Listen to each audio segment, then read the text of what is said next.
Thanks a lot, Caroline. Since your last briefing, there have been some personnel moves that have been announced by the president, and I wanted to ask you about them. One was the president replacing the chairman of the Joint Chiefs of Staff, General C.Q. Brown Jr. What was the reason for the president naming a replacement for General Brown? And then I'll follow up with another personnel announcement that's been made over the last few days. He thinks he's doing a bad job, and it's time for a shakeup at the Pentagon. They failed 7 audits in a row. The trust in our United States military amongst the war fighters is low. The president is shaking up the Pentagon and the Department of Defense, of course, with Secretary Hegseth leading, and he has the right to do that. It's actually quite common from administration to administration to do such a thing. The president, when he swore him in as the Chief of Staff for the Air Force, called him a great man and a great gentleman. Does he distance himself from the remarks that he made back in August of 2020? I think replacing him speaks for itself. James. There's one other one, if I'm sorry. Thank you.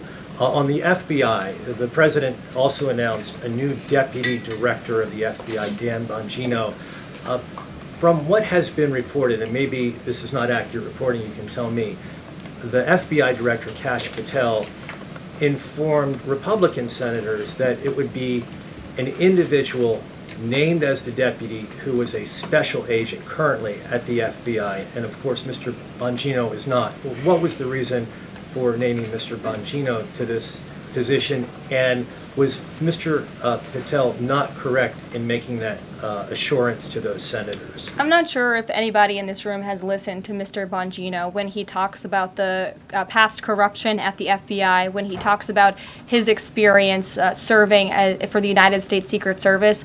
This is a man who loves his country and who has honorably served our country in ways that many people have not. He understands the depth of the corruption at these institutions, which the American people re-elected President Trump to shake up. And I think it's quite despicable to see many networks in this room who have had chyrons on their television screens labeling Mr. Bongino as a far-right podcaster.